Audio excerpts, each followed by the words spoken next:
तुमच्या माझ्या हृदयातला दीप प्रज्वलित ठेवणार आहे. वास्तविक आज आमचं सगळं लक्ष बाहेर आहे. आतमध्ये बघायला आम्ही तयार नाही, आमच्या स्वतःकडे बघायला आम्ही तयार नाही. मग आम्हाला हे सोहळे, हे कीर्तन सप्ताह, अखंड हरिनाम सप्ताह, ही सगळी माध्यमं कशा करता दिली संतांनी, तर वखवख वाढली आधुनिक सुखाच्या साधनांनी. आणि मग आतमध्ये कुठेतरी पाहता यावं, डोकावता यावं, याकरता स्वतःसाठी थोडंसं काहीतरी करता यावं. आणि अध्यात्मासारखा सुंदर राजमार्ग नाही, संप्रदायासारखा संप्रदाय नाही आपल्या वारकरी संप्रदायासारखा, आणि भागवत धर्म, आपला हिंदू धर्म, या धर्मासारखा धर्म नाही. अतिशय श्रेष्ठ पातळीवर हे बघा ना, हे भगवे रंग सुद्धा आम्हाला किती सुंदर शिकवतात, जाणीव देतात. या भगव्याखाली अनेकांनी आपलं रक्त सांडलंय, या भगव्याखाली अनेकांनी आपली बलिदानं दिली आहेत. भगव्यासाठी अनेक जण धारातीर्थी पडले. छत्रपतींच्या स्वराज्याचं रक्षण करण्याकरता एक एक मावळा रक्ताचं पाणी करत लढला. प्रत्येक जीव जीवाला जीव देणारा होता. राज काय बी काळजी करायचं काम नाही सा, आम्ही हाऊ, आम्ही आहे. अरे मरेंगे मगर हटेंगे नाही सो मरगठ्ठे, ही व्याख्या होती मराठा या शब्दाची. मराठा ती तुका मेळवावा, महाराष्ट्र धर्म वाढवावा, ही प्रेरणा होती आमच्या संतांची. देव मस्तकी धरावा, अवघा हल कल्लोळ करावा, या न्यायानी या भगव्यासाठी अनेक जण लढले, अनेक जण धारातीर्थी पडले, अनेक जण स्वतःच्या प्राणांची बाजी लावली. आणि आज सगळ्यात पहिल्यांदा आल्या आल्या साक्षात महाशिवरात्रीचा उत्सव सुरू आहे. आणि शिवाचा अंश असलेला हा रुद्रांश, खरंच छत्रपती शिवाजी महाराज त्यांच्या सुंदर अशा आकृतीला, प्रतिमेला सुंदर असा हार घालून या कीर्तनाची सुरुवात होतीये. हे जास्त भावलं. अतिशय सुंदर पद्धतीने आपलं आयोजन आहे. कारण ते होते म्हणून आपण आहे, ते नसते तर इथं आपण राहिलो नसतो. आपण सगळे कुठेतरी करत बसलो असतो, नाही का, नमाज पडत बसलो असतो कुठेतरी आपण सगळे. त्यामुळं ते होते म्हणून आपण इथं आहोत. ते होते म्हणून हिंदू म्हणून जगतोय, मराठा म्हणून जगतोय महाराष्ट्रातला. भाग्य आहे आमचं. मला कधी कधी असं वाटतं, महाराज ज्ञानोबा तुकोबांच्या नंतर आपण जन्माला आलो, छत्रपती शिवाजी, छत्रपती संभाजींच्या नंतर आपण जन्माला आलो, हे आपलं भाग्य आहे. कारण एक काळ असा भीषण विलक्षण महाराष्ट्रातल्या लोकांनी पाहिला होता की ज्या काळामध्ये यवनांची चारही बाजूने आक्रमणं, चारही बाजूनी देशकाल वर्तमान अवघेची अव्यवधान सावधान सावधान असं जगाला टाहो फोडणारे समर्थ रामदास स्वामी एकीकडं जय जय रघुवीर समर्थाचा गर्जना देत होते, आणि दुसरीकडं जगद्गुरु संत श्रेष्ठ श्री तुकोबाराय हेची आम्हा करणे काम, बीज वाढवावे नाम. तानपुराचा आवाज थोडासा मला देता आला तर बरं होईल अजून. हे प्रयोजन होतं जीवनाचं. धर्माचे पालन करणे पाखंड खंडण, हेची आम्हा करणे काम, बीज वाढवावे नाम. हेची आम्हा करणे काम, हेची आम्हा करणे काम, हेची आम्हा करणे काम, हेची आम्हा करणे काम, हेची आम्हा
हेची आम्हा करणे काम, बीज वाढवावे नाम. महाराजांनी स्वतःच्या येण्याचं प्रयोजन सांगून टाकले. ज्ञानोबराय म्हणले, आनंदाचे आवारू मांडू जगा, आनंदे भरीन तिन्ही लोक. हे ज्ञानोबरायांचं ध्येय होतं. प्रत्येकाने स्वतःला विचारायचं, माझ्या येण्याचं प्रयोजन काय आहे. ज्या काळामध्ये चारही बाजूंनी यवनांची आक्रमणं या महाराष्ट्राच्या भूमीमध्ये होत होती, ज्ञान कलंकित झालेलं, शौर्य भयभीत झालं होतं, तारुण्य दिशाहीन झालेलं, वार्धक्य निराधार झालेलं, चारित्र्याची होळी पेटत होती. आणि त्या होळीत आमची माणसं आमच्याच माणसांना टाकून शिमगा साजरा करत होती. अशा वेळी सर्व संघाचा परित्याग केलेले आमचे सगळे संत महात्मे समाज स्वास्थ्याचं संजीवन कुठं मिळेल का याचा शोध घेत अंतर्बाह्य करचळत होते. घटिका गेली, पळा गेली, तास वाजे झणाणा, आयुष्याचा नाश होतो रामकारे म्हणाना. रामोपासना जगाला दिली जात होती. महाराष्ट्राचं कुलदैवत असलेलं पंढरीश पांडुरंग परमात्म्याची उपासना काही मंडळी करत होती. आणि अशा अवस्थेमध्ये पुण्याच्या वेशीला चपलांचं एक तोरण टांगलं गेलं होतं. स्मशान झालं होतं पुनवडीचं, मुख्य पुण्याचं. एक पहार ठोकली होती आणि त्या पहारेवर एक मानवाची कवटी अडकवली होती. जणू काही या तीन गोष्टी सांगत होत्या की जर पुन्हा या भूमीमध्ये, पुण्याच्या भूमीमध्ये स्वराज्य निर्माण करण्याचा प्रयत्न केला तर त्याच्या घराची अशी मसनवट करू म्हणून. गाढवाचा नंगर फिरवला होता या भूमीवरनं. कित्येक ब्राह्मणी गुजरणी भ्रष्टविल्या, किती एक देशांतरा त्या विकिल्या, किती एक हाल होवो निमेल्या. अशी भीषण परिस्थिती ज्या महाराष्ट्र भूमीने पाहिली, ज्या आपल्या पुण्याच्या भूमीने पाहिली, त्याच पुण्याच्या भूमीमध्ये 1630 साली शिवनेरीवर जन्म झाल्यानंतर पुढच्या 5 वर्षानंतर बरोबर पुण्याच्या भूमीमध्ये सोन्याचा फाळ लावलेल्या नांगरांनी ही भूमी नांगरून घेतली राजमाता आऊसाहेब जिजाऊंनी आपल्या बाळाकडून, छत्रपती शिवरायांकडून. आणि डोळ्यात अंजन बघितलं, स्वराज्याचं स्वप्न पाहिलं की बाळा हे सगळं तुला करायचंय. कारण ते छोटं बाळ आईला विचारत होतं, राजा विचारत होते की आऊसाहेब कुठाय माझा वाडा, कुठाय माझा घोडा, कुठाय माझं सैन्य. जिजामातोश्रींनी सांगावं, इथं वाडा नाही, इथं घोडा नाही, इथं सैन्य नाही, हे सगळं तुम्हाला निर्माण करायचंय राजे, कराल का. मोठी माणसं आयत्या घरात राहत नाहीत, ती घरं बांधतात आणि मग राहतात. हा संस्कार ज्या भूमीने दिला, ज्या भूमीने फक्त त्याग पाहिला, बलिदान पाहिलं, अशा भूमीतली आम्ही माणसं आहे. धन्य भूमी पुण्य देश जेथे वैष्णवाचा वास, धन्य भूमी पुण्य देश, धन्य भूमी पुण्य देश, धन्य भूमी पुण्य देश. जेथे वैष्णवाचा वास, धन्य भूमी पुण्य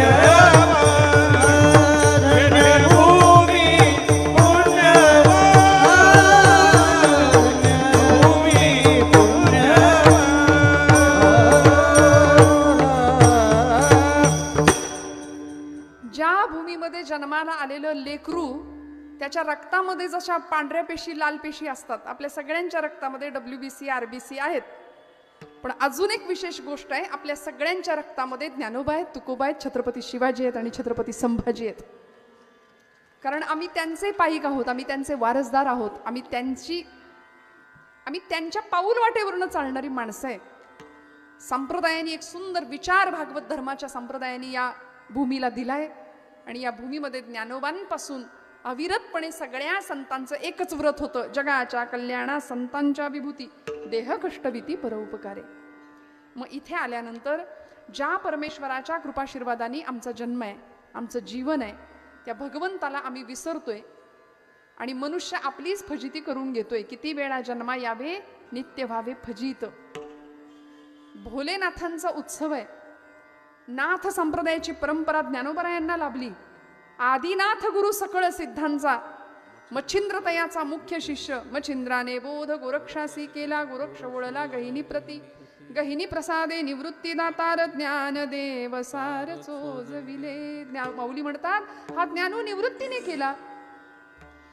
आदिनाथांच्या पासून सुरू झालेली परंपरा ज्ञानोबराय मोठ्या अभिमानानं सांगतात की आमची ही परंपरा साधीसुधी नाही, भगवान भोलेनाथांच्या पासून आलेली आहे.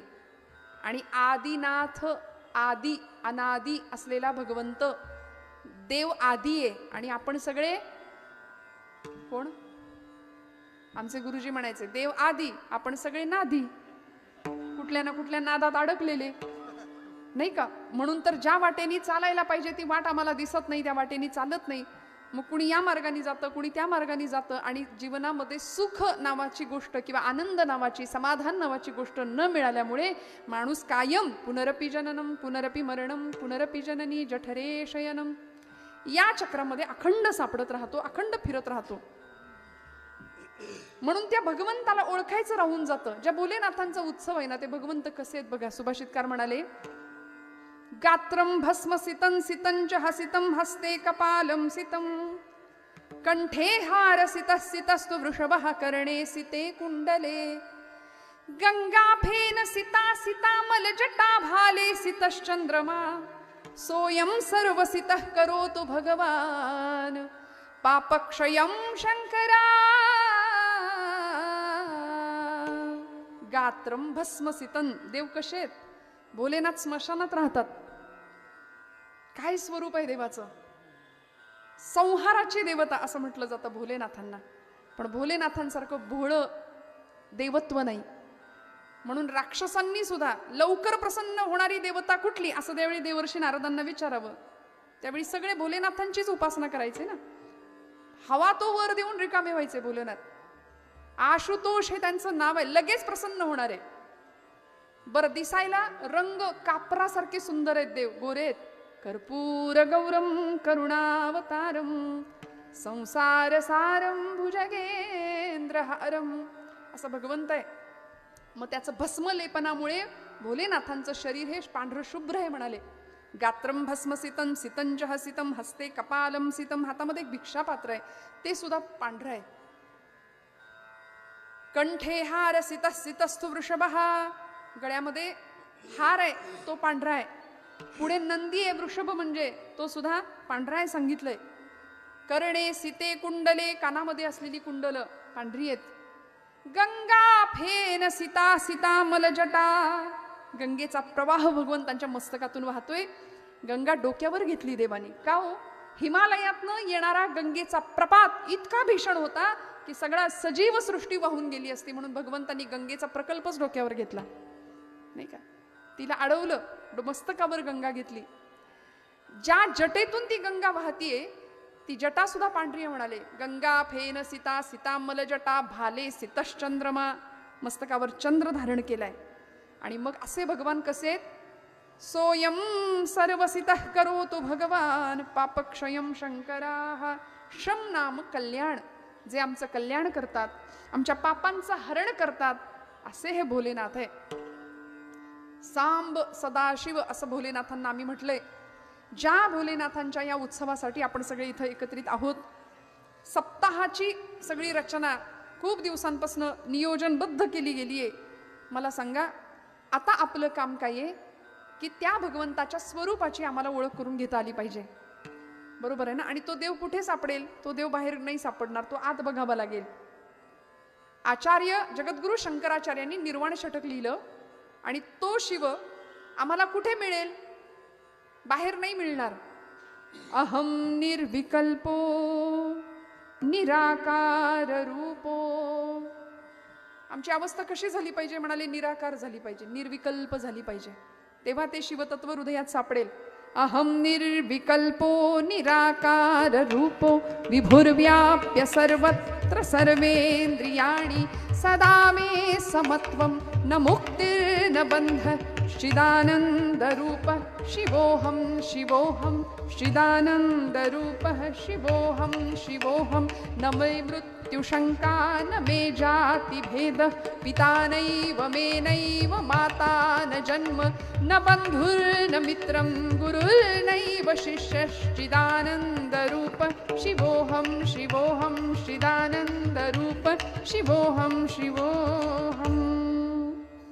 महा अपूर्ण असलेला जीव त्या पूर्ण असलेल्या शिवतत्वापर्यंत जर पोहोचायचा असेल, जीवाला पूर्णत्व मिळायचं असेल, तर जीव विसरून चालणार नाही की मी कुठून आलोय.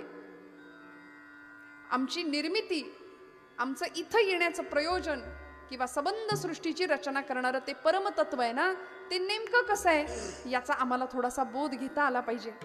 तो बोध जर घ्यायचा असेल तर तो आतल्या डोळ्यांनी बघावा लागेल, अंतःचक्षुंनी पाहायला लागेल. तो बाहेरच्या डोळ्यांनी दिसणार नाही.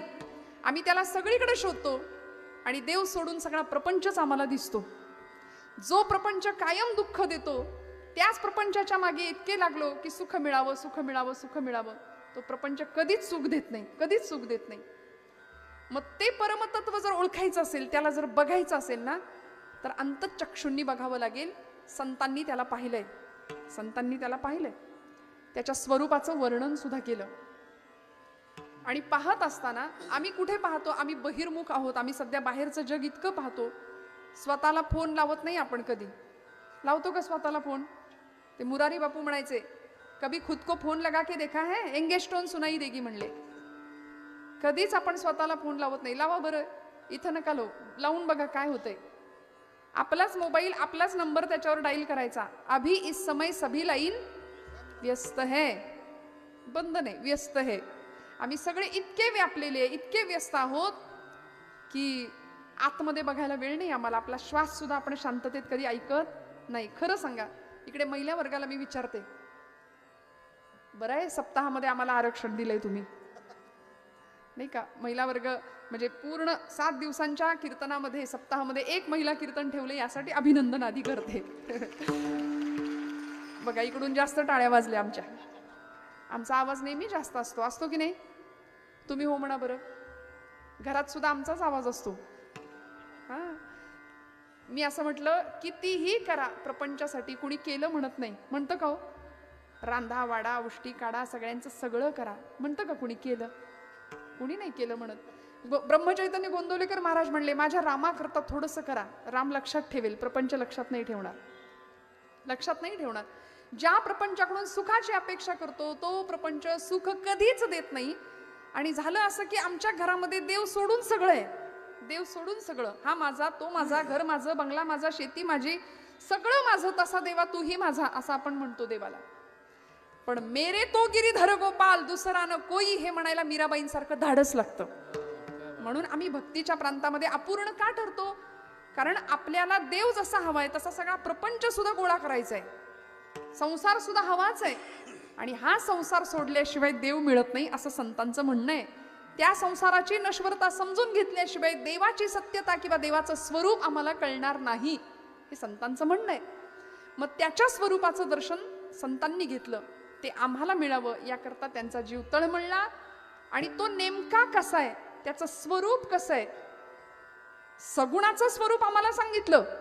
सुंदर ते ध्यान उभे विटेवरी, सुंदर ते ध्यान उभे विटेवरी, सुंदर ते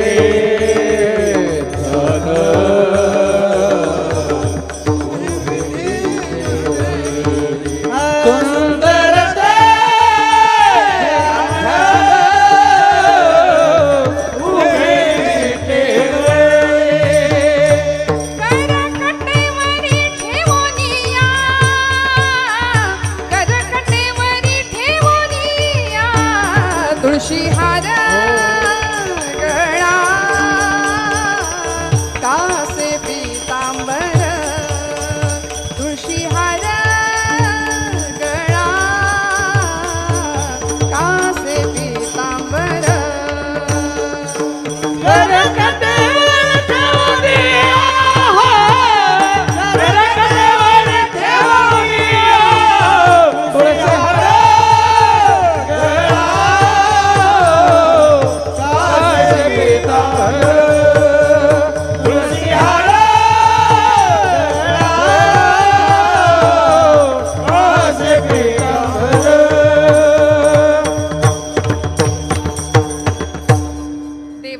सगुण रूपाचं वर्णन आमच्या सगळ्या संतांनी केलंय.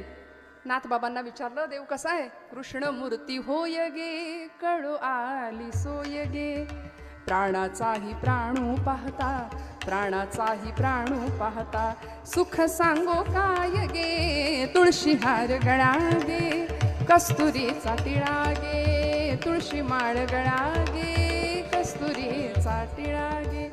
रूप सावळे सुकुमार, रूप सावळे सुकुमार,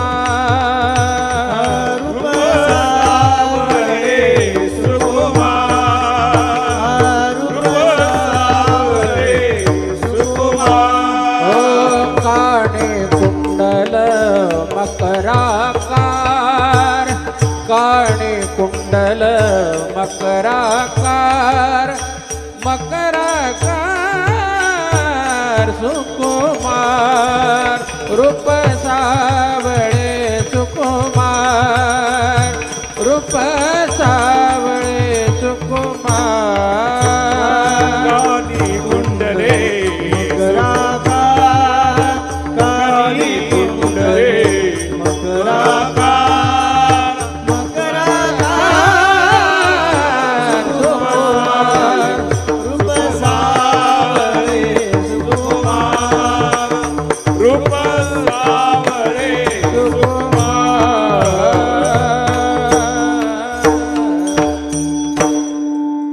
आम्ही ज्या देवाला पाहिले, आम्ही त्याला कुठं पाहतो? आम्ही त्याला विटेवर पाहतो, आम्ही त्याला बासरी घेतलेल्या अवस्थेत पाहतो, आम्ही भोलेनाथांच्या रूपात त्याला पाहतो.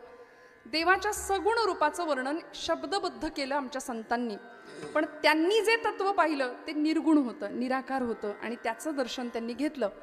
कराडचे एक पंत साहित्यातले कवी होऊन गेले, त्यांनी वर्णन केलं देवाचं. बघा कसं आहे परमेश्वर.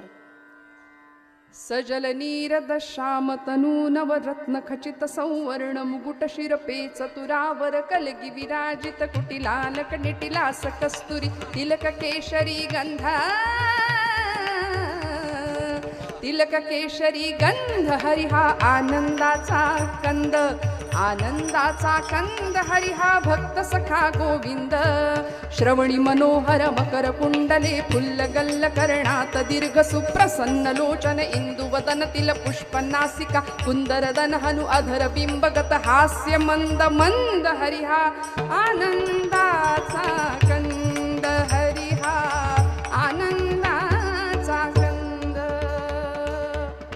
कंबुकंठ कौस्तुभाभरण शुभ पटीर पंकन वद्रवरूषित पीवरास केयूर विभूषित कनक कटक सह रत्न तोडर प्रभानुभासित ललितांगुली धृत रत्नमुद्रिका वृंद. याला म्हणायचं पंत साहित्य बरं का, पंडिती काव्य. म्हणून आपण फार त्याच्या नाही का, फार त्याच्या फंदात पडत नाही आपण. संतांनी जे सोपं सांगितलं त्यामागे आपण लागतो, पण पंडिती काव्यामध्ये भगवंताचं वर्णन केलं, सगुण रूपाचं वर्णन केलं. पण तुकोबराय म्हटले हे सगळं सगुण रूप झालं जे तुम्ही डोळ्यांनी पाहू शकता, पण या पलीकडचं रूप जे आम्ही पाहिलं, आणि त्या रूपाचं वर्णन करत असताना तुकोबराय सांगतात, देवा तू कसा आहे सांगू का? अभंगाचं प्रथम चरण. तुझे हे स्वरूप मनवाचतीत, तुझे हे स्वरूप हो मनवाचतीत, तुझे हे स्वरूप मनवाचतीत, तुझे हे स्वरूप मनवाचतीत, तुझे हे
वाचातीत तुझे हे स्वरूप, म्हणून या माप भक्ती केले.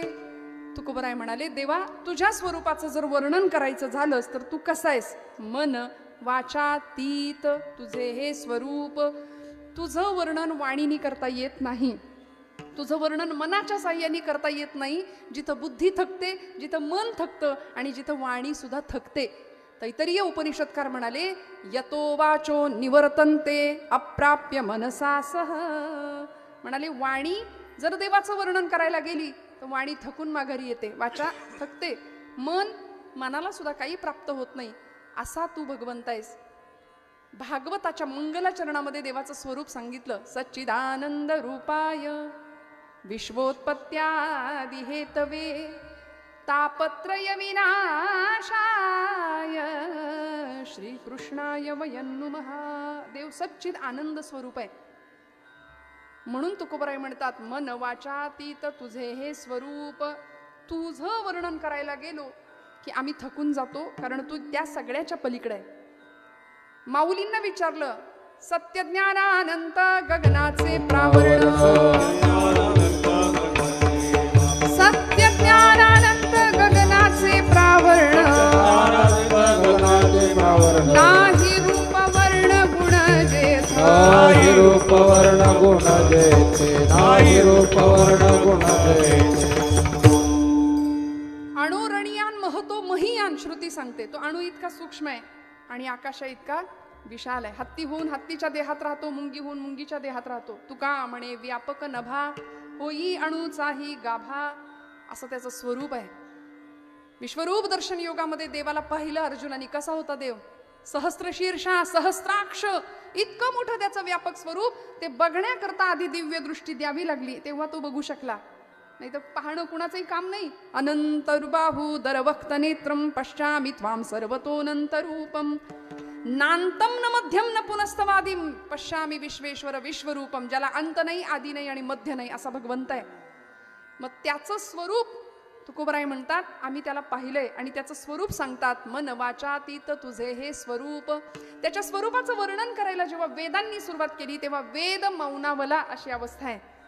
श्रुतींना विचारलं, श्रुती नेती नेती म्हणती गोविंदुरे. श्रुतींनी सांगितलं न इति न इति. देव असा आहे का? देव असा नाही. नेमका कसा आहे सांगता येत नाही. म्हणून महाराज म्हणले, मनाने तुझं वर्णन करता येत नाही, कारण आमचं मन इतकं नष्ट भ्रष्ट आणि कुलिष्ठ आहे. सगळीकडे धावतं पण इथं येत नाही. सगळीकडे जातं ते. बहुत चंचल चापल, जाता येता नलके वेळ, जाता येता नलके वेळ, जाता येता नलके वेळ.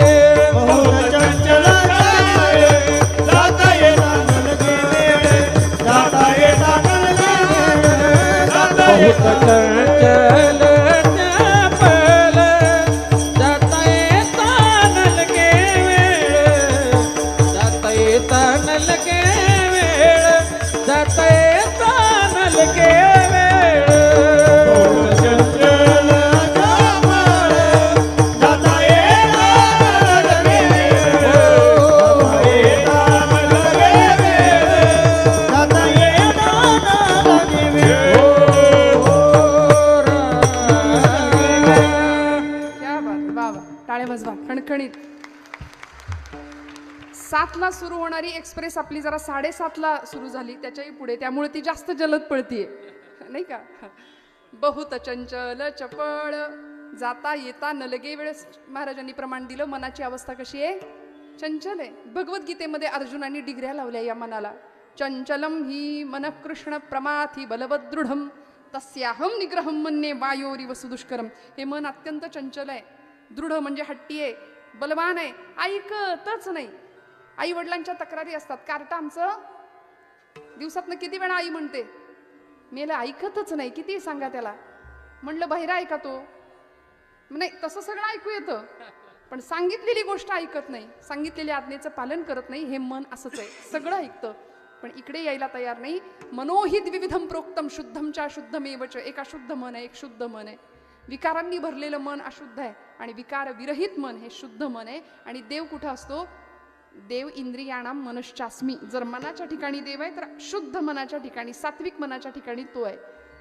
कारण हे मन अनेक विषयांचं चिंतन करत राहतं.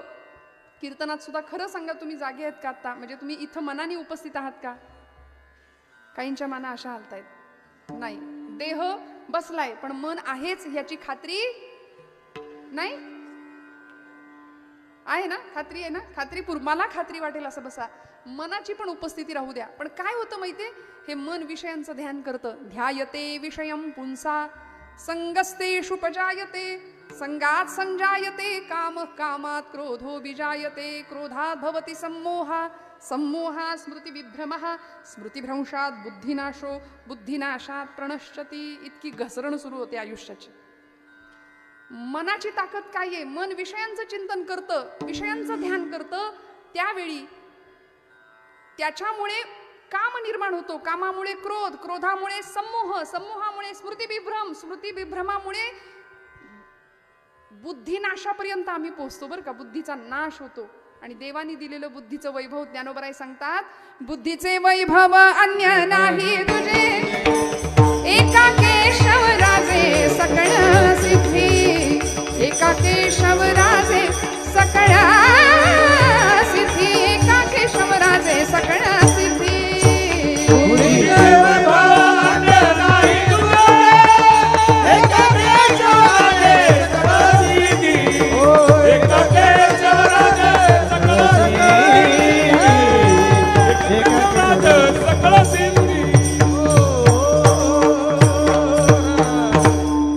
ज्ञानोबराय म्हणले, ही बुद्धी आम्हाला त्या केशव राजापर्यंत घेऊन जाते बघा. पण कुठली बुद्धी? जी शरण जाते ती बुद्धी. मग असं मन भगवंताचं वर्णन करायला ज्यावेळी जातं त्यावेळी ते मन थकून माघारी येतं. महाराज म्हणाले, वाचातीत वाणी सुद्धा आमची थकते. तुझे हे स्वरूप देवाला मोजता येत नाही. देव अनंत आहे, अनंत आहे. म्हणून मग अनंत त्यालाच म्हणतात ज्याचा अंतच लागत नाही, ज्याला मोजायचं म्हटलं तर मोजता येत नाही. म्हणून तुकोबराय सांगतात, म्हणून या माप भक्ती केले. मग आम्ही काय केलं देवा? प्रत्येक गोष्ट मोजण्यासाठी परिमाण लागतं काहीतरी. पण देवाला मोजायचं कसं हा जेव्हा प्रश्न पडला त्यावेळी तुकोबा म्हणले, आम्ही तुला भक्तीच्या मापाने मोजतो. भक्तीचे मापे मोजे तो अनंता, भक्तीचे मापे मोजे तो अनंता, भक्तीची मापे मोजी तो अनंता, भक्तीची मापे मोजी तो अनंता, भक्तीचे मापे मोजे तो अनंता, भक्तीचे मापे मोजे तो अनंता, भक्तीची मापे मोजी तो अनंता, भक्तीची मापे मोजी तो अनंता. इतराने तत्वता नमदावे, इतराने तत्वता नमदावे, भक्तीची मापे मोठी तो अनंता, भक्तीची मापे मोठी तो अनंता.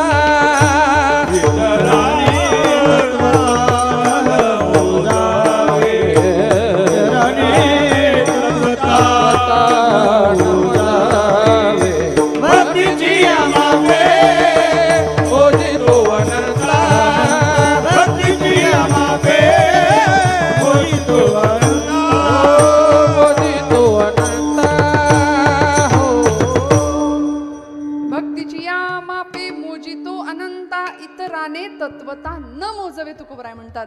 देवा तुला मोजण्याकरता आम्ही मापच बनवलं. कुठलं? भक्ती. कारण देव अन्य कुठल्याही साधनांनी मोजला जात नाही. व्याधस्या चरणम ध्रुवस्य च वयोर विद्या गजेंद्रस्य का काजातिर्विदुरस्य यादव पतेर उग्रस्य किं पौरुषम कुब्जायाः कमनीय रूपमधिकं किंतत् सुदाम्नोधनं भक्त्या तुष्यति केवलं न च गुणैर्भक्तिप्रिय श्रीपतिः. देव अन्य कुठल्या गुणांनी प्रसन्न झाला नाही. व्याधाचा आचार काय होता पण तरी सुद्धा देव प्रसन्न झाला. ध्रुवाचं वय काय होतं? लहान बाळ होता तरी देव प्रसन्न झाला. विदुरांची जात काय होती? दासीपुत्र होते पण जातपात न बघता देव प्रसन्न झाला. कुब्जेचं रूप काय होतं, पण तिला पाहिल्याबरोबर भगवंतांनी तिचं अंतरंग ओळखलं आणि भारतीय अध्यात्म बाह्यांगापेक्षा अंतरंग सौंदर्याला जास्त महत्व देतं. म्हणून परमात्माने पूर्ण कृपा करून टाकली. शबरीने काय दिलं होतं देवाला? काय दिलं होतं? उष्टी बोरं दिली. विनवित शबरी रघुराया ते तुझसाठी आणली आज मी बोरे, भागला भुकेला असशील जरी तू देवा, जमविला रानचा हा मेवा. दिलं ना, घेतलं भगवंतांनी, स्वीकार केलं. कारण त्यामागचा भाव पाहिला, त्यामागची भक्ती पाहिली. थोर प्रेमाचा भुकेला, थोर प्रेमाचा भुकेला, भुकेला थोर प्रेमाचा भुकेला, ओ थोर प्रेमाचा भुकेला. आजी दुष्काळ ते आला, आजी दुष्काळ ते आला, आजी दुष्काळ ते आला, आजी दुष्काळ ते ओ थोर प्रेमाचा भुकेला, ओ थोर प्रेमाचा भुकेला, प्रेमाचा भुकेला, प्रेमाचा भुकेला. ऐका महिमा आवडीची, बोरे खाय भिल्लटीची, थोर प्रेमाचा भुकेला, हाची दुष्काळ तयाला. देवाला त्याचा दुष्काळ आहे आणि आम्ही त्याला प्रेम सोडून सगळं द्यायला जातोय. प्रेम सोडून आम्ही त्याला सगळं देतो. देवाला फक्त निरागस निर्लेप प्रेम हवंय आणि संतांनी ते दिलं. आमचं कसं आहे माहितीये, आमच्या मनात इतकी शंका आहे. ते आम्ही उपास करतो. आता महाशिवरात्र पर्व काळ आहे, महाशिवरात्रीला सगळे उपास करणार आपण. महाशिवरात्रीच्या निमित्ताने प्राचार्य शिवाजीराव भोसले नाव महाराष्ट्रातलं व्याख्यान क्षेत्रातलं आपण सगळ्यांनी ऐकले. प्राचार्य असं म्हणायचे, आम्ही इतके अशी माणसं आहे ना, अध्यात्म सुद्धा असं करतो. महाशिवरात्रीच्या उपासा दिवशी त्या भोलेनाथाला असा प्रश्न पडत असेल, हे त्यांची वाक्य आहेत प्राचार्यांची. ते म्हणायचे, त्या भोलेनाथांना प्रश्न पडत असेल की हा मानव नावाचा प्राणी पृथ्वी तलावरचं सगळं अन्न आजच्याच दिवशी खातोय की काय? इतकं ताट भरलेलं असतं, खरं सांगा, असतं की नाही? एरवी नाही, पण त्या दिवशी म्हणजे आम्ही फराळ म्हणतो त्याला. फराळ नाव उच्चारताना सुद्धा तोंड गरगरीत होतंय आमचं. हंगामाप्रमाणे फळफळावर सगळे असतेच, बाकी सगळं ड्रायफ्रुट्स, काजू बदाम मनुके सगळं ताटात आम्हाला त्या दिवशी लागतं. मग याच्यामध्ये उपवास हे बाजूला राहतं आणि फराळ होतो नुसता. बरं, ती शेंगदाण्याची आमटी आणि तो वरीच्या तांदळाचा भात भगर, ते किती आमट्या रिचवल्या भातात याचा पत्ता नाही लागत. सगळं कॉन्क्रीट जाम होतंय, तरी सुद्धा दिवसभर चेहरा असा असतो जणू काही गिळलंच नाही आम्ही. उपास आहे, उपास आहे, उपास आहे. मग याकरता उपास नाहीये, याकरता नामस्मरण नाही. देवाला काहीच नाही लागत यातलं. देव काही नाही बघत. तुमचं रूप, गुण, वय, तुम्ही काय कर्मकांड करतात त्याच्याकडे देवाचं लक्ष नाही. ते करण्यामागची तुमची भक्ती पाहणार आहे. आणि आमचं इथंच अडचण येते की आम्ही संशयी माणसं आहे. आम्ही नको तिथे तरकट विचारसरणी फार अवलंब करतो. बघा, आजची काही अशी सामाजिक मानसिकता आहे, काही अशी पिढी आहे, काही असा वर्ग आहे. आम्हाला म्हणतो, ताई काय तुम्ही सारख्या पुराणातल्या गोष्टी सांगता? आमचं लॉजिक सुरू झालं की तुमचं मॅजिक बंद होतं. म्हणले, काय पुराणातल्या गोष्टी? अरे म्हटलं, तुझं लॉजिक बाजूला ठेव. कधी कधी यांच्या बुद्धीवरनं मीठ मोहऱ्या ओवाळून टाकाव्यात, मला असं कधी कधी वाटतं. असा यांचा डोक्याचा विचारांचा प्रवाह असतो. वारीच्या काळामध्ये, पर्व काळामध्ये एक आजोबा होते बरं का, 70 वर्षाचं वय असेल आणि नातवाला खांद्यावर घेऊन चालत होते. निष्ठा, प्रचंड पांडुरंगावर प्रेम, फक्त भक्तियुक्त अंतःकरण आणि मैलोन मैल पायपीट चालू आहे. बरं, आता या गर्दीमध्ये हौशे गौशे नवशे सगळे असतात. मग त्याच्यामध्ये रील बनवणाऱ्यांची संख्या अलीकडे खूप असते, रील बनवून घेणाऱ्यांची संख्या खूप असते. सोशल मीडियाचा काळ आहे. एक तरुण कार्यकर्ता होता आणि त्यांनी त्या आजोबांची मुलाखत घ्यायची ठरवली. तो आला समोर, असा मोबाईल कॅमेरा धरला, म्हणाला, बाबा किती वर्षापासून वारी करताय तुम्ही? त्या म्हाताऱ्या गृहस्थानी त्या बाबांनी उत्तर दिलं, लेकरा तसं काही आठवत नाही म्हणले कधीपासून वारी करतोय, पण माझा नातू जसा माझ्या खांद्यावर बसलाय तसा मी माझ्या आज्याच्या खांद्यावर बसून यायचो, तेव्हापासून मी वारी करतोय म्हणले. निष्ठा होती, समर्पण होतं. त्या कार्यकर्त्यांनी त्या तरुणांनी पुढचा प्रश्न विचारला. म्हणले एवढे वर्ष वारी करता? म्हणले हा. मग दिसला का पांडुरंग? भेटला का पांडुरंग? याला म्हणायचं हे तरकट. म्हणून तुकोबाराय म्हणले नको नको देवा तार्किकांचा संघ. फार तरकट माणसाच्या संगतीत राहायचं नाही. असे प्रश्न येतात. पांडुरंग शास्त्री आठवले यांना, म्हणजे दादा म्हणायचे लोक त्यांना, स्वाध्याय परिवाराचे प्रणेते होते. त्यांना एका साधकाने प्रश्न विचारला होता. म्हणाले दादा ज्ञानी कुणाला म्हणायचो? खूप ज्ञानी कुणाला म्हणायचं? ते म्हणले ज्याचा चेहरा एरंडेल प्यायल्यासारखा असतो की नाही तो म्हणले ज्ञानी ओळखायचा. म्हणजे अशा मख्ख चेहऱ्याने काही माणसं बसतात. मी तुमचं नाही सांगत, तुम्ही छान बसलाय, हसताय, मला प्रतिसाद देताय, काही म्हणणं नाही माझं. पण काही ठिकाणी अशी माणसं असतात काही नाही, कुणाच्या घेण्यात नाही देण्यात नाही. म्हणजे आपण हसलो तर आपण आध्यात्मिक ठरणार नाही की काय, असं बहुतेक काहीतरी वाटत असावं. म्हणजे माणसं कपड्याला इस्त्री करतात इथपर्यंत ठीक आहे, चेहऱ्याला पण इस्त्री करावी का हो? नाही का? कुणाच्या तरी घेण्यात असावं, देण्यात असावं. राम राम भेटलं तर विचारावं एकमेकांना दिलखुलास. कारण आपल्या बोलण्याने दुसऱ्याच्या हृदयातला विठ्ठल डोलला पाहिजे, असं आमचं बोलणं असलं पाहिजे. ही आचारसंहिता आहे आमच्या संप्रदायाने आम्हाला दिलेली. अहो त्या कार्यकर्त्यांनी वाजवायचेत का? मनापासून वाजवायचेत का? खरं सांगू का, हे टाळीसाठी अजिबात नसतं. फक्त ही यातली जी वाक्य आहेत ना, त्या गृहस्थांनी काय सांगितलं ते ऐका. ते बाबा काय म्हणले पुढे ऐका. त्या कार्यकर्त्यांनी प्रश्न विचारला. म्हणले बाबा एवढे दिवस वारी करताय, दिसला का पांडुरंग? भेटला का पांडुरंग? काय सारखं पांडुरंग पांडुरंग करता? ते बाबा म्हणले नाही रेकरा, मला नाही दिसला पांडुरंग. नाही दिसला तरी पण वारी करता? हो म्हणे तरी पण करतो. आता बसा घरी म्हणले, उठलेलं बसवत नाही, बसलेलं उठवत नाही, कुडीत प्राण आहे तोपर्यंत वारी करणार म्हणले. करणार वारी. आता त्या बाबांनी, त्या आजोबांनी त्या तरुणाला एक प्रश्न विचारला. म्हणले लेकरा मला इतका वेळ तू भरपूर प्रश्न विचारले, मी तुला एक प्रश्न विचारू का? तो म्हणला हा विचारा. त्या बाबांनी सांगितलं तुम्ही घरी कुत्रा पाळता का रे? कुत्रा पाळता का? तो म्हणाला हो आम्ही कुत्रा पाळतो. आम्ही शहरी माणसं, आमचा कुत्रा आमच्या फ्लॅटमध्ये सुद्धा असतो, घरात असतो, किचनमध्ये फिरतो. एक वेळ आई वडील नसतील घरात, त्यांना राहायला जागा नसेल, पण कुत्र्याचे भरपूर लाड आम्ही करतो. आमचा कुत्रा असतो आमच्या घरात. ते म्हातार बाबा म्हणले आम्ही गावाकडची माणसं, शेतकरी माणसं, आम्ही पण कुत्रा पाळतो बाळा, पण आमचा कुत्रा कधी घरात नाही येत. घराच्या मागच्या अंगणात, बाहेरच्या अंगणामध्ये स्वामिनिष्ठ इमानदार घराची राखण करतो. सुगीच्या दिवसामध्ये जर धान्याची रास पडली ना तर आमच्या वस्तीचं तो रक्षण करतो. आणि मध्यरात्रीच्या वेळी एखादा चोर जर वस्तीत शिरला तर आमचा कुत्रा भुंकतो. त्याचं भुंकणं ऐकून त्याच्या पलीकडच्या वस्तीतला कुत्रा भुंकायला सुरुवात करतो. त्याचं भुंकणं ऐकून त्या पलीकडच्या वस्तीतला कुत्रा भुंकायला सुरुवात करतो. असं करता करता करता त्याच वेळी 15-20 कुत्री एका वेळी भुंकायला सुरुवात करतात. चोराला कुणी पाहिलंय? चोराला कुणी पाहिलं होतं? फक्त एका कुत्र्याला, एका कुत्र्याने. पण 15 कुत्र्यांना कळतं की आता काहीतरी अडचण आहे, आपल्याला भुंकावं लागेल. ते बाबा म्हणले तुझ्या डोक्यात नाही का रे प्रकाश पडला अजून?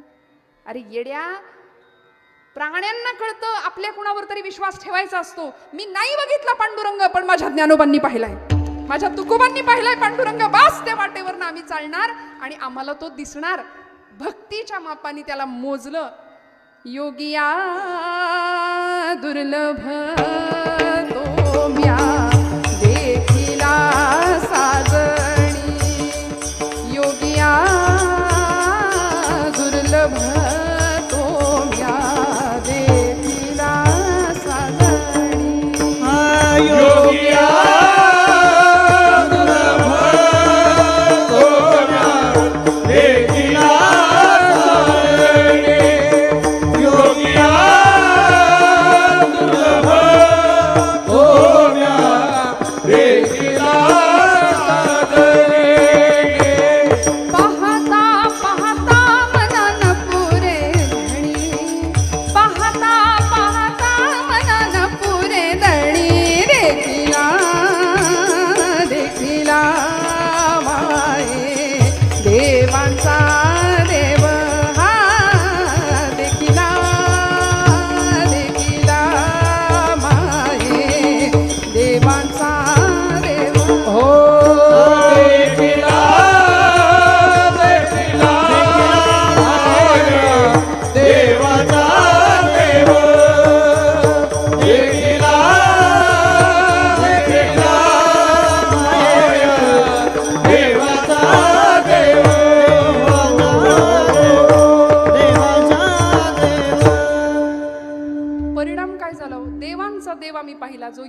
कठीण होता बघणं, तो आम्ही पाहिला. ज्ञानोबराय सांगतात परिणती काय.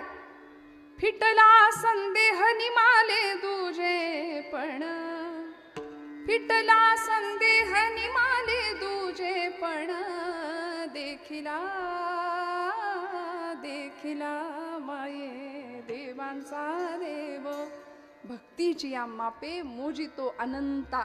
तो अनंत आहे, मुळात त्याला मोजता येत नाही, पण मोजायचंच झालं तर एकमेव माप उपयोगी पडतं. तुकोबराय सांगतात भक्तीची या मापे मोजितो अनंता, इतराने तत्वता न मोजवे. विठोबा रखुमाई जय विठोबा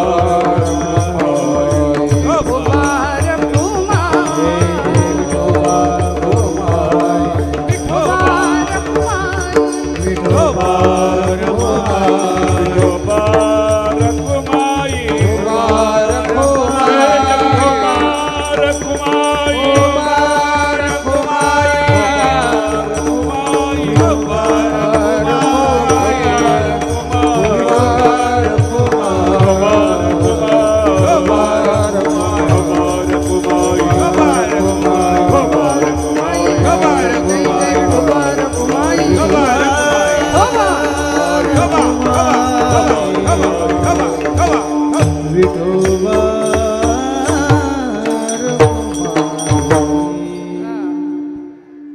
अनंत या शब्दाचा अर्थ आहे इन्फिनिट म्हणतात. त्याला मोजता येत नाही, त्याची गणना करता येत नाही. आपण त्या देवाला काय म्हणतो, अनंत कोटी ब्रह्मांड नायक. अशी अनेक ब्रह्मांड आहेत. आणि तुकोबराय म्हणतात अनंत ब्रह्मांडे उदरी. असा तो केवढा मोठा असेल बघा ना. अशी अनंत ब्रह्मांड ज्याच्या उदरात आहेत, असा हा बालक होऊन नंदाच्या घरी आलाय खेळायला. हरी हा बालक नंदा घरी. मग तो जो अनंत परमात्मा आहे त्याला कसं पाहता येतं. अनंता तुला कोण पाहू शके,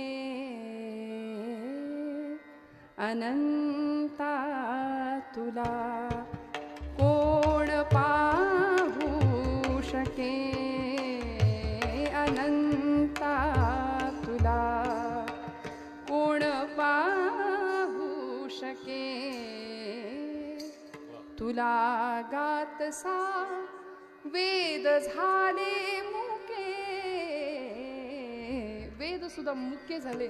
मती मंद अंधा कसा तू दिसे, तुझी रूप तृष्णा मनाला आसे, अनंता तुला कोण पाहू शके, अनंता तुला कोण पाहू शके. तुझा ठाव कोठे कळेना जरी, गमे मानसा चातुर्य माधुरी. तरुवल्लरीना भुकी मी पुसे, तुम्हा निर्मिता देव कोठे वसे, अनंता तुला. कसं बघायचं त्याला, त्याला मोजायचं कसं. सोनं मोजताना पाहिलंय का कधी. तुम्ही म्हणाल काय विचारता ताई, सोनं मोजताना पाहिलंय. महिला वर्ग कसं मोजतात सोनं, काय परिमाण आहे. बोला ना, जागे आहेत ना सगळे, जागे आहेत ना आपण. सोनं मोजण्याचं परिमाण काय, ग्रॅम, तोळा. ते कशात मोजलं जातं, साधन काय. सोनं मोजण्याकरता वस्तू काय वापरली जाते, तराजू वापरला जातो. छोटासा तराजू असतो, आता इलेक्ट्रिक मशीन असते. कुठं ठेवला जातो तो तराजू, कुठं, काचेच्या हवाबंद पेटीच्या अगदी आतमध्ये. म्हणजे किती सुरक्षितता, किती खबरदारी आहे. काय मोजायचंय, सोनं. मग किती खबरदारीने सोनार सोनं मोजतो बघा. धुळीचा कण जरी पडला तरी वजनात फरक आहे. मोजायचंय काय, सोनं.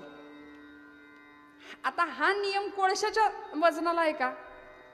कोळसा मोजताना हा नियम आहे का, लागेल का काचेची पेटी त्याला.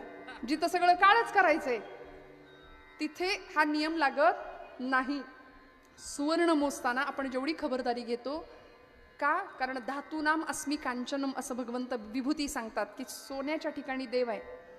मग देवाला मोजत असताना किती खबरदारी घ्यावी लागेल? तुकोबराय म्हणतात, देवा तुला आम्ही भक्तीच्याच मापाने मोजणार आहे. कारण तू तेव्हाच मोजला जाशील, तेव्हाच माळ्या सावते असं खुरपू लागे, सजन कसा या विकू लागे मांस, हे चमत्कार तेव्हा घडतील जेव्हा तुला आम्ही भक्तीच्या मापाने मोजू. आणि देव मोजला गेला.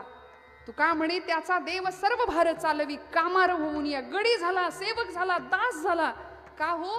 कारण महाराज म्हणतात, योग याग तपे देहाची या योगे ज्ञानाची या लागे न सापडसी. सगळी साधनं देहाशी संबंधित आहे आणि या सगळ्या कर्मामुळं आम्हाला भक्तीचा सुद्धा अहंकार निर्माण व्हायची शक्यता असते.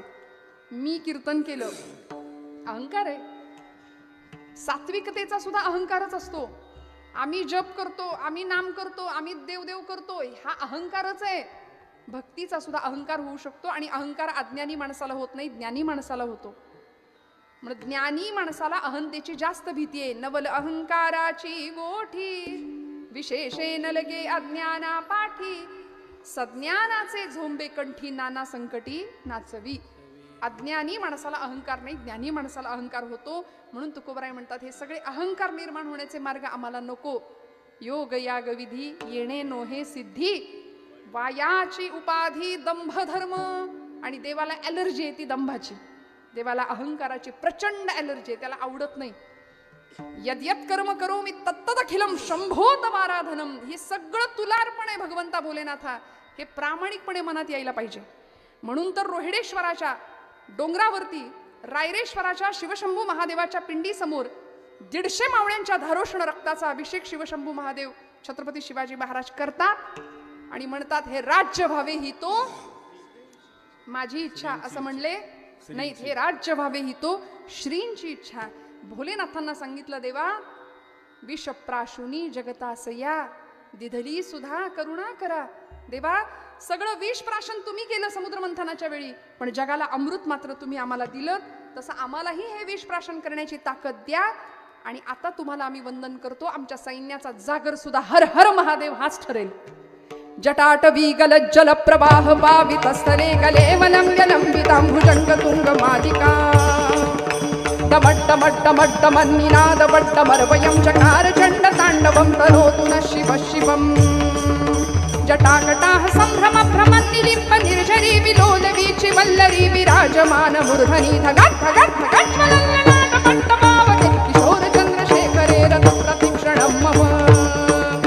धराधरेन्द्र नन्दिनी विलास बन्धु बन्धुरस्फुरन्ति गन्त सन्तति प्रमोदमान मानसे कृपाकटाक्ष धोरणे निरुद्ध दुर्धरापदि क्वचित् दिगम्बरे मनो विनोद मेतु वस्तुनि. हर हर श्री शिवाजी महाराज की सैन्याचा जागर होता हर हर महादेव. प्रत्येक मावळा हर हर महादेवाचा गर्जना केली ना, रक्त असं मुसळत होतं, संचारत होतं. का हो? कारण भोलेनाथांना समोर ठेवलं होतं छत्रपतींनी. आई भवानी तुळजा भवानी महाराष्ट्राची कुलस्वामिनी होती. आम्ही भक्तीच्या मापाने देवा तुला मोजलं, हे तुकोबरायांचं वचन अंगीकारलं होतं. योग याग तपे देहाची या योगे ज्ञानाची या लागे न सापडसी.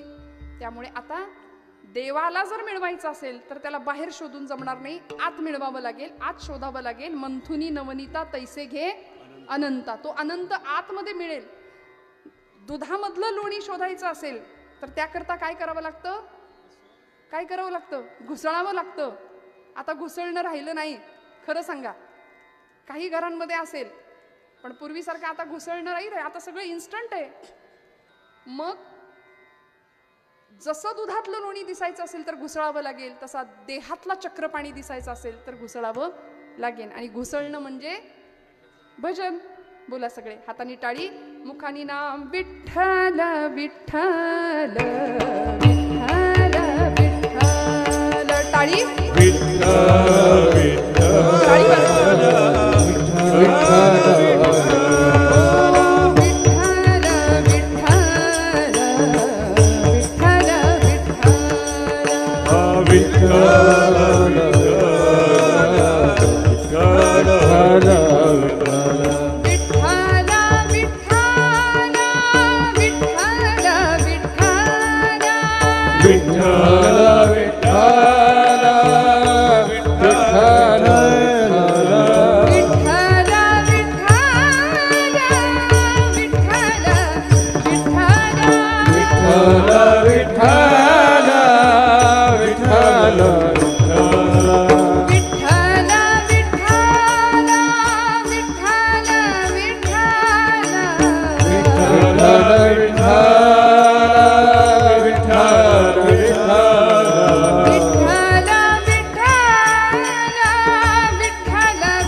विठ्ठल विठ्ठल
तुका म्हणे आम्ही थोड्या भावे सेवा तुका म्हणे आम्ही थोड्या भावे सेवा तुका म्हणे आम्ही थोड्या भावे